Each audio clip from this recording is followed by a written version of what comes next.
Le tengo el remedio. 7:32 minutos de la mañana, un momento muy esperado por toda nuestra audiencia y es precisamente ver al doctor Carlos Francisco resolver sus dudas e inquietudes en materia de salud. Hoy vamos a hablar de todos los temas de autoridad, el estilo de vida que llevan los jóvenes, pero no sin antes, doctor, buenos días. Saludándolo, pero preguntándole usted qué sabe de esto y que ha estado tan involucrado en este sistema de salud. Pues, ¿qué implicaciones tiene la solicitud que ha hecho compensar a la Superintendencia de Salud? Un saludo respetuoso para su merced, Lina, por supuesto para todos. Obviamente, aquí volvemos otra vez a reiterar. El sistema de salud es uno solo, es decir, independientemente de si uno está afiliado a cualquiera de las EPS, llámese Compensar, Sanitas, en mi caso de la nueva EPS, es decir, la salud total. El sistema es uno solo. Los derechos que tenemos los colombianos frente al sistema de salud son los mismos.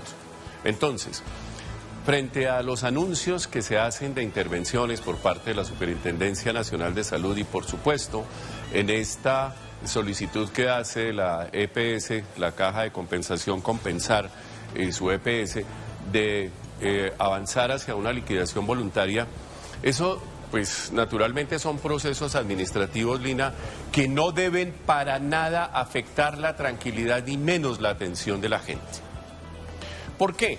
Porque todos tenemos un derecho fundamental a la salud, así que las autoridades, empezando por el Ministerio de Salud, por supuesto el Superintendente, por supuesto la Procuraduría, la Contraloría, los cuerpos de paz, quien sea, tienen que velar, y por supuesto los líderes de las EPS, porque la tranquilidad de la gente, que es sin duda, el componente más importante del sistema de salud, no se ve alterado. Entonces, a la par que se hacen los anuncios, deben anteponerse, ojo, las condiciones del cómo estamos.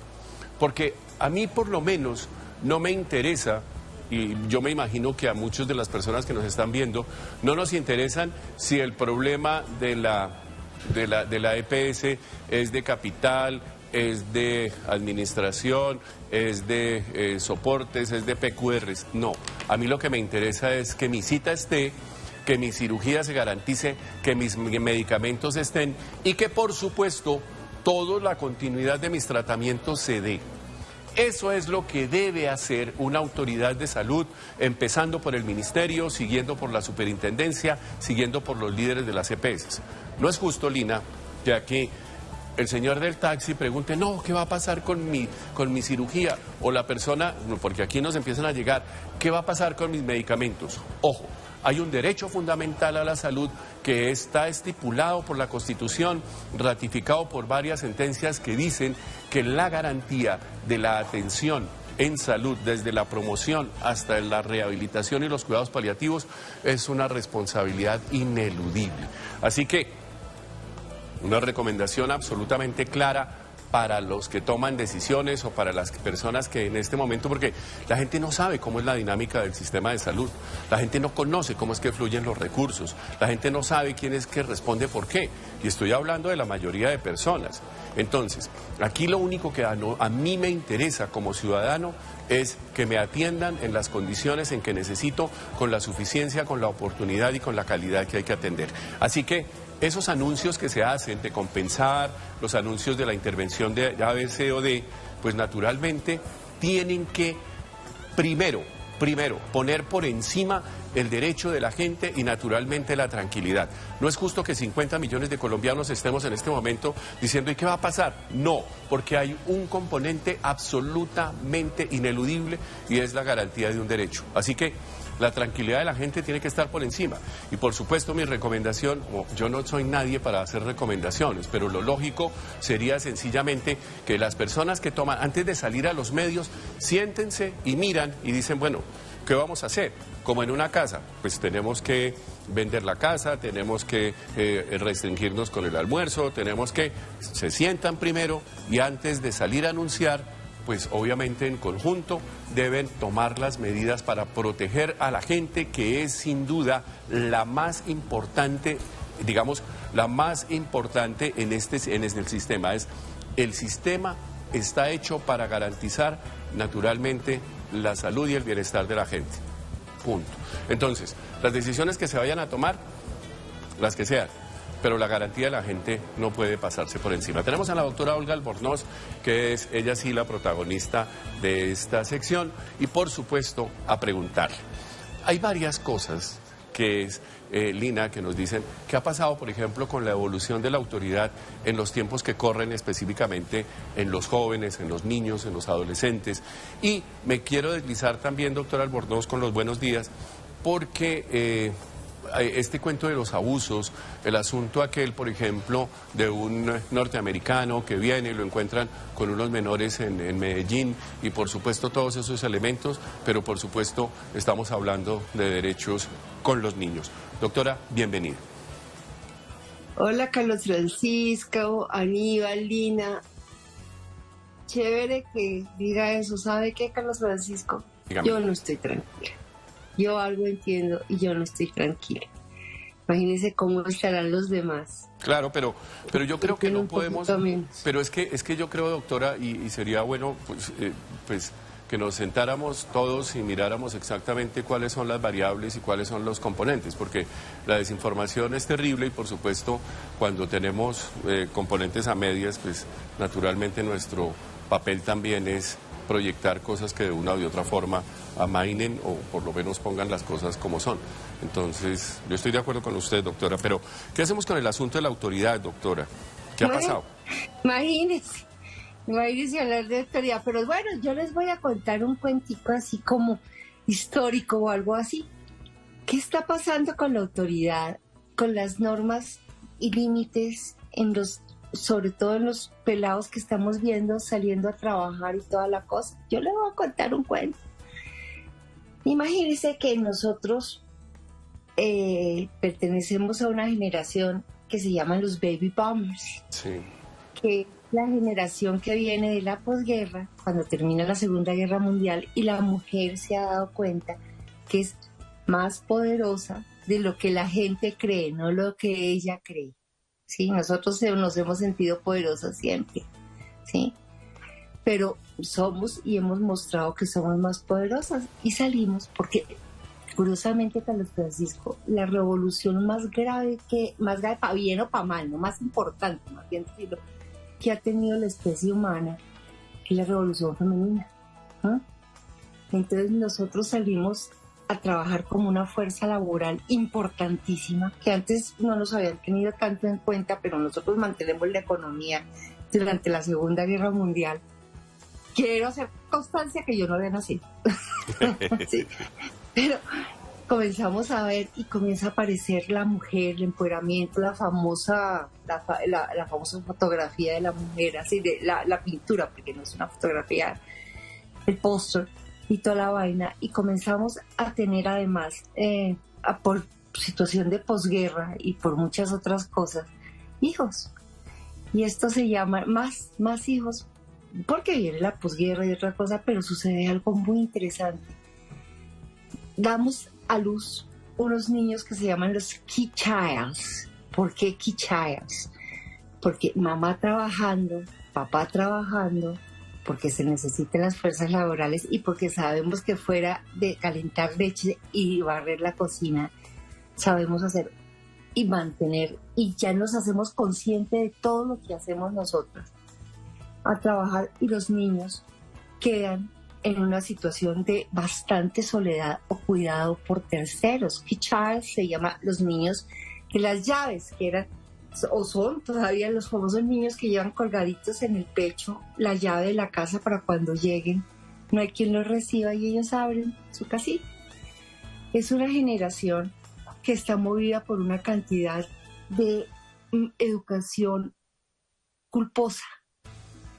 Nosotras las mujeres nos habían dicho que nuestra función en la vida era mantener la ropa planchada y ser mamás, ¿sí? Y nos daban bola, no, pues tampoco ¿sí? Eso no es así. El mundo no hubiera sobrevivido en la Segunda Guerra Mundial sin nosotras, pues salimos a trabajar, pero eso nos ha creado también unas mamás de los baby boomers, antes de los baby boomers, que no trabajaban entre comillas, ¿sí? Pura paja. Yo le cuento que para mí es tan difícil el manejo de la casa que resolví ser médica, ¿sí? Para ver si de repente era más fácil, y sí, es más fácil, ¿sí? Entonces, estos niños han sido creados con una cantidad de normas y límites muy difusas, donde por un lado nos dicen, sales a trabajar y descuidas tus hijos. Nuestras mismas mamás que no trabajaban, ¿sí? Afuera, en la fuerza laboral, estoy hablando, ¿sí? Nos dicen, ¿y usted está trabajando todo el día, los niños solos? Y nosotros movemos una cantidad de culpas y leemos una cantidad de bobadas, como el doctor Spock. No el señor Spock, el señor Spock es el de las orejitas, ¿sí? De Viaje a las Estrellas. Y el doctor Spock era un doctor que decía que ni siquiera se podía decirle a los niños no, ¿sí? ¿Sí? No, que la palabra no debía ser utilizada por los niños. Y el libro del doctor Spock se convierte en una Biblia, casi tan importante como es ahora los niños del Google, los niños Google, donde uno les dice una cosa a las mamás y las mamás van y buscan en Google una cantidad de viejas o de tipos influencers que dicen unas barbaridades y se crían por ahí, ¿sí? Y son niños que están creados por unas culpas de nosotros de cómo así, tenemos que cuidar a los niños, tenemos que planchar bien la camisa, pero salimos a trabajar, estudiamos, progresamos, pero ¿y los niños qué? Entonces comenzamos a hacer un manejo de crianza culposa donde no les enseñamos a los niños normas y límites. Eso lo estoy viendo yo, un gran conflicto, sobre todo con, pues, vamos a ver qué pasa con los chiquitos que todavía historia no tienen, porque son muy chiquitos, pero sí con los que están saliendo la fuerza laboral, que son muchachos que realmente tienen serísimos conflictos con la autoridad, serísimos. Lo ve uno, doctora, por ejemplo, usted y yo somos profesores del pregrado en medicina y pues antes entre profesores y estudiantes había una generación de diferencia, ahora uno siente que hay decenas de generaciones, incluso de un semestre a otro, las actitudes de los jóvenes y demás, tanto es así que a uno le cuesta trabajo esencialmente tener ese diálogo porque pues sin duda son pensamientos distintos y casi siempre es como un componente de distorsión. Mejor dicho, hay diferencias conceptuales entre la autoridad, entre el sentido de autoridad que nosotros teníamos y el de ellos. Entonces, esos elementos que usted llama como conflicto, esencialmente, ¿cómo los dimensiona usted dentro de una proyección social, doctor? Bueno, se la voy a poner a ver qué estoy viendo yo. Primero, son estos pelados que están entrando a una fuerza laboral y se les dice cualquier cosa. Y renuncian. Y renuncian, como si los trabajos fueran infinitos y no se les estuviera respirando. ¿Sabe qué les está respirando en el cuello, muchachitos? La inteligencia artificial les está respirando en el cuello, ¿sí? Por ejemplo, ahorita mis peladitos que están en 11 me dicen, doctora, ¿qué quiero estudiar? ¿Qué voy a estudiar? Le dije, mira, averigüe bien, ¿sí? Averigüe bien que es obsoleto en 20 años para que usted no se meta en eso, pues, ¿cierto? Sí. Ve a ver por la inteligencia artificial y entonces, bueno, cualquier cosa, renunciar. O la otra situación, es que por mucho o por poco. Estos renuncian cuando sienten que el jefe los mira mal, ¿sí? O cuando les dice, a ver, me haces un favor, tenemos que cerrar mañana este proyecto, quédate una hora más. Uy, qué abuso, ¿sí? Entonces renuncio. O los que, al contrario, tampoco, pero les llegan mails a las 3 de la mañana, a las 2 de la mañana, a la 1 de la mañana, ¿cierto? Y porque es caso personal mío, un jefe que tenía insomnio, pues de malas el jefe, ¿sí?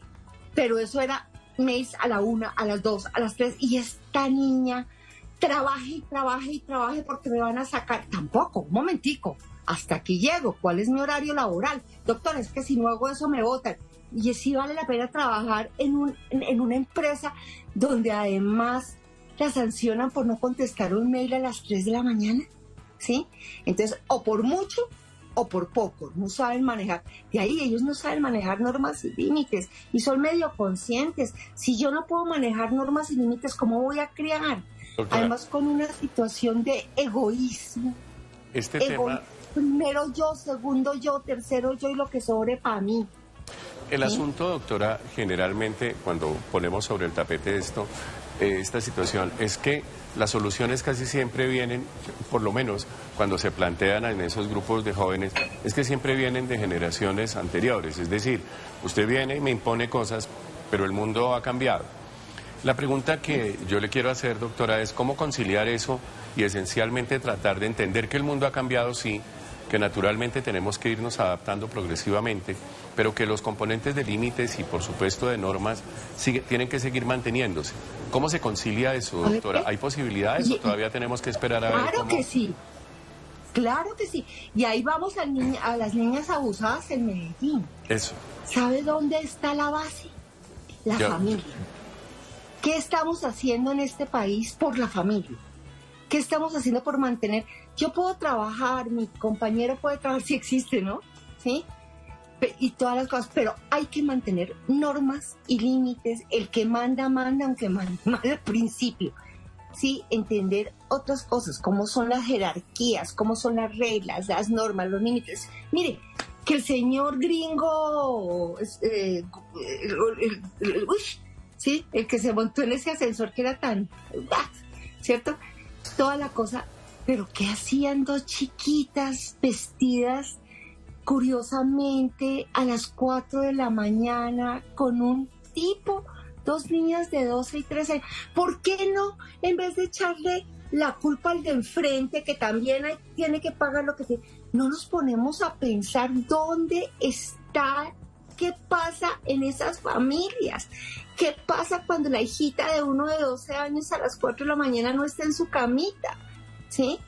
¿Qué está pasando? ¿Por qué no nos ponemos a mirar? No, pero hay que perseguir al señor por la Interpol. Claro que hay que perseguirlo. Claro que el hotel hay que hacerlo. Claro que todo eso. Pero ¿qué está pasando detrás? Que tenemos chiquitas de esa edad, menores de edad, no importa si tienen 17 años, 364 días, ¿sí? Pero es que 12 años también. ¿Qué está pasando en el núcleo familiar? ¿Por qué nos...? A ver, la descomposición del mundo tiene que ver con la descomposición de la familia, ¿sí? Si la familia está bien, el mundo está bien. Pero también, ¿sí? doctora, estamos hablando, por ejemplo, de componentes de cuidado. Yo estoy de acuerdo en que hay que sancionar, sin duda, y ojalá, como dicen, con todo el peso de la ley a estos abusadores, pero esencialmente también hay que mirar, y lo hemos visto aquí, usted lo ha repetido y lo hemos repetido aquí, que esas políticas de cuidado a la niñez, de protección integral, de naturalmente velar porque haya oportunidades, porque muchas personas, por ejemplo, el reclutamiento de menores y naturalmente todo este componente de la calle y demás, está condicionado también o está relacionado en un altísimo porcentaje en la falta de oportunidades, en la falta de atención, en la falta de demás y por supuesto estos elementos desde el punto de vista de valores a nivel de los núcleos familiares, doctora, pero esencialmente yo creo que todos tenemos la culpa con eso. Se nos está acabando el tiempo, doctora, denos algunas recomendaciones y este tema lo dejamos en punta porque sin duda pues no vamos a terminarlo acá, pero sí es importante dejar algunos componentes ahí. ¿Sabe qué? Dígame. Es que el problema es que esas cosas de familia y de niños, ¿no? De mocosos, ¿sí? Esa cosa no es taquillera para las próximas elecciones, ni para las siguientes, ni para las siguientes. Okay. ¿Sí? Y si viera, y además lo que yo haga ahorita se va a representar en la próxima generación, ¿a quién me importa? No es político. No es perversamente político, porque la política es otra cosa, no es perversamente. Nadie le pone, en vez de estar saliendo a decir cosas tenaces y todo, ¿por qué no nos preocupamos? ¿Por qué está pasando en el núcleo de la familia colombiana? La del mundo, bueno, ¿qué hacemos? ¿Sí? Pero ¿qué está pasando en familias colombianas en la base? ¿Qué está pasando dentro, lo que llama todos los días el pueblo? ¿Sí? ¿Qué le está pasando a la familia del pueblo? Perfecto, ¿sí? doctora. Eso es lo importante. Doctora, ¿sí? pues siempre es grato escucharla y por supuesto muy útil, pero ¿será que la semana entrante podemos continuar con esto, doctora, con este tema? Porque a mí me parece que es muy importante. Ayer veía un debate que hacían a Bienestar Familiar en el Congreso de la República. La verdad, los argumentos que allí siempre se ponen, pues siempre son, digamos, como superficiales. A mí me parece que es muy importante que personas como usted, que tiene pues la referencia desde el plano académico y naturalmente desde el plano de la práctica, nos den un poquito de luces con esto, porque sin duda tenemos todos responsabilidades y yo he también podido estudiar deberes. mucho y vivir mucho y toda la, pero ¿sabe qué tengo yo? ¿Qué? Calle. Eso. Yo tengo calle. Yo he estado sentada con ellos, he trabajado con ellos, sé. he vivido con ellos. Yo tengo calle. Yo no estoy pasando políticas que me leo. Yo he pasado políticas y he vivido políticas que he vivido. Yo las he vivido en persona. Pero no, vayan y busquen al que más lea. Al que más lea, o al sí. que más haga copy-paste. O al que, sí, o al que tenga mejores relaciones desde el punto de vista político. Bueno, en fin, me quedo ahí. Doctora. Sí, señor, por ahí es. Nos vemos la semana entrante, doctora, y muchas gracias por estar con nosotros. Y simple, siempre a quienes este mensaje va, pues, ojalá para quienes de una u otra forma tienen que recibirlo. Ministerio, el presidente de la República, el Superintendente Nacional de Salud, la Contraloría, la Procuraduría, los defensores de los pacientes, por supuesto, a las cabezas de las EPS, de los hospitales, a los médicos, a mis colegas. El centro de todo sistema de salud es la gente. Y por supuesto la tranquilidad de ellos es también un factor de bienestar, es un indicador de salud. La tranquilidad y la eliminación de la incertidumbre también es un indicador que naturalmente debe protegerse. Así que cualquier decisión que se tome debe necesariamente estar estructurado sobre el respeto, la defensa y por supuesto la protección de la tranquilidad de todos los colombianos. Cualquier decisión debe siempre poner por encima este indicador. Antes de salir a los medios a decir cosas, piensen exactamente en el impacto tan negativo que pueden tener. Y por supuesto en sus voces también está la posibilidad de cambiar esto. ¿De cuándo acá? ¿De cuándo acá? Suscríbase a nuestro canal de YouTube, active la campana y no se pierda las últimas noticias. Somos Canal City TV.